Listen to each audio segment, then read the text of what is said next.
Hello and welcome to the next video of basic electrical repairing.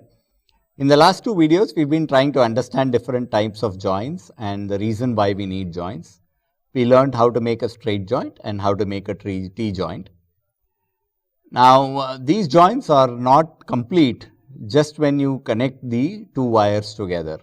The joints are supposed to be considered as complete only when you solder those joints and finally seal them with insulation tape. So, in this video we will try and understand how we solder these joints and how we insulate them using an insulation tape. So, we have made these two joints, one is a T joint and the other one is a straight joint, and you can see these two. Now, if you leave it at this point, it is dangerous. One, because these joints are open. Two is there could be gaps in between in these joints, and that is one of the reasons why we need to solder these joints. Now, through soldering, what happens is any gaps in between in this wire can be sealed effectively, thereby completely eliminating the risk of an electrical spark. That is the reason why the first thing that we need to do is solder these joints. Now, while soldering these joints, you must remember that the soldering is going to be applied only in the joints and not the entire open wire. Now, before you start the soldering process, we will use the emery paper or sandpaper to remove any carbon. We have already done on individual wires earlier, but it is always better to do it once again here to ensure that there is no dust in it or no carbon left out in it, and that will ensure that the soldering is proper. So, we will try and scratch off any such carbon, and once we have the carbon removed, we will do the soldering. So, the soldering ensures that any open holes or any gaps in between are completely sealed off, and this complete seal off is necessary to ensure protection of the electrical circuit from electrical sparks. So, we have cleaned up the joints, and as you can see, we are only doing this on the joint area. Now, in order to do the soldering, we are going to be first applying the paste. The paste helps in ensuring that the soldering is applied evenly across the entire joint. Now, when we are actually doing the soldering, you will see how the paste helps us in the soldering process. So, we will apply the paste here, and we will do the same on the T joint as well. Now, remember again, the paste is to be applied only in the joint area, not in the other places. You do not need to apply it in the other places. Our soldering is going to happen only in the places where the joints are. So, we have applied the soldering paste. Now, we will take the soldering iron and try and do the soldering process.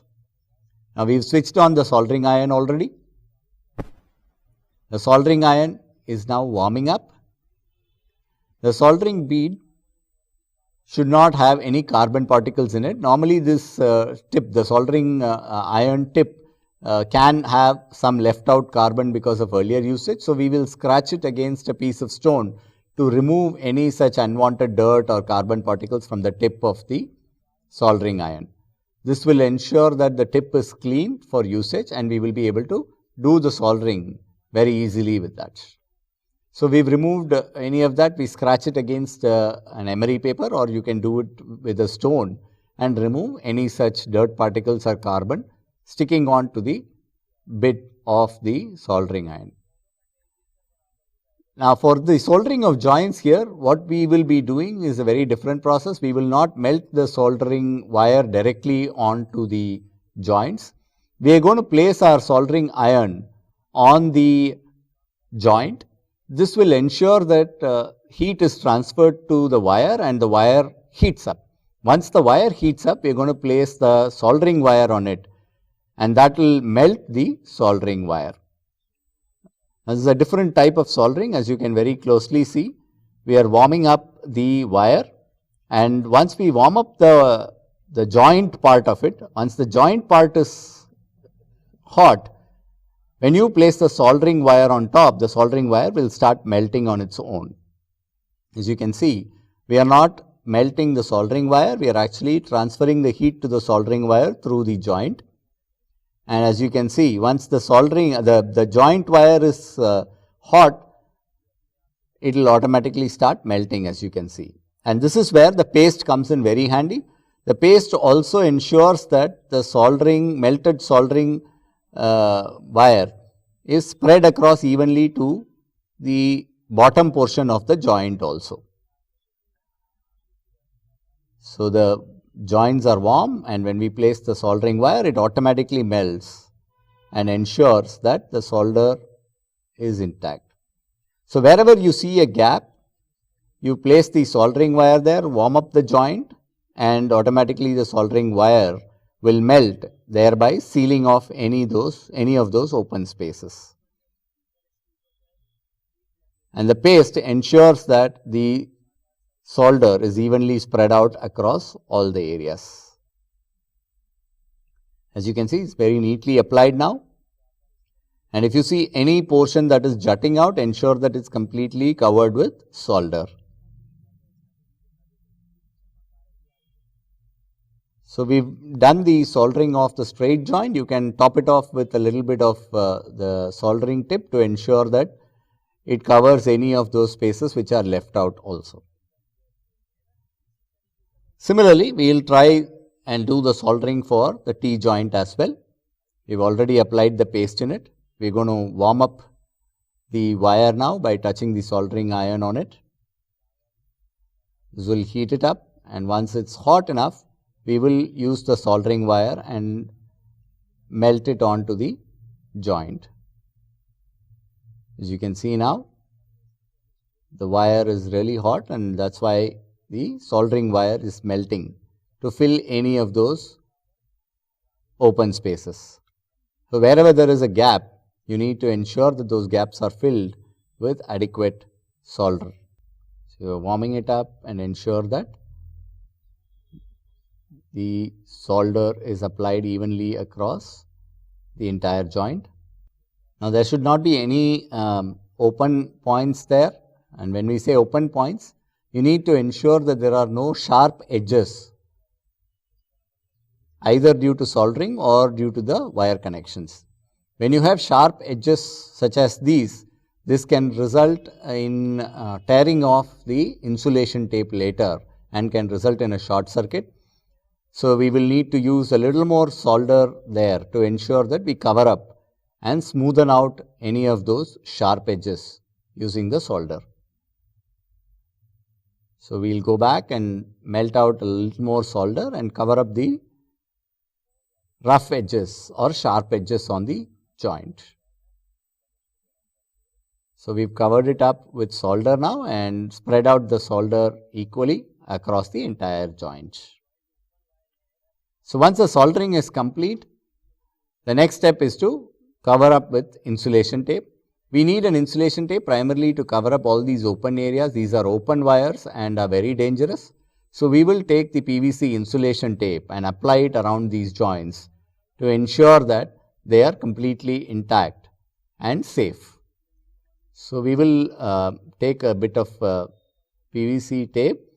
You start taping it from the insulation part and start winding it around the open area.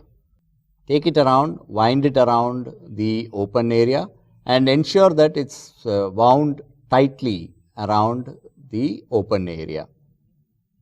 Move it on to the top end, keep turning it around and ensure that it's tightly wrapped around the entire open area. Once it's done on one end, you stretch it out. Ensure that the tape goes on till the insulated part. So, try and ensure that it at least goes on until half an inch of the insulated part. This is necessary because many a times if the tape loosens out later, it is still intact and it does not reveal any of the open area. And if there are any sharp edges in the joints, this can tear the PVC tape, and that is the reason why we insisted that you solder all of those sharp edges very clearly and make them, smoothen them out to ensure that the PVC tape fits in tightly. Once you stuck it, turn it around, twist it a little to ensure that the PVC tape is stuck very clearly. Now, this is intact, and if you touch it from anywhere, you will not get an electric shock. We follow the same process for the straight joint also. We start from the insulated part and then keep rolling it until you are at least half inches on the other side of the insulated part. So, we keep twisting it and ensure that it overlays at least about half an inch of the insulated part, and then you cut it out. Once you cut it out, tighten them out by rolling them out by hand and ensure that it's stuck very well completely. Now, with this kind of joint, touching them will not result in any electrical shock, and this process ensures that the joints are intact and strong enough for you to be able to do it on an electrical circuit system. We do hope you have learnt about joints in this video. Keep learning. Thank you very much.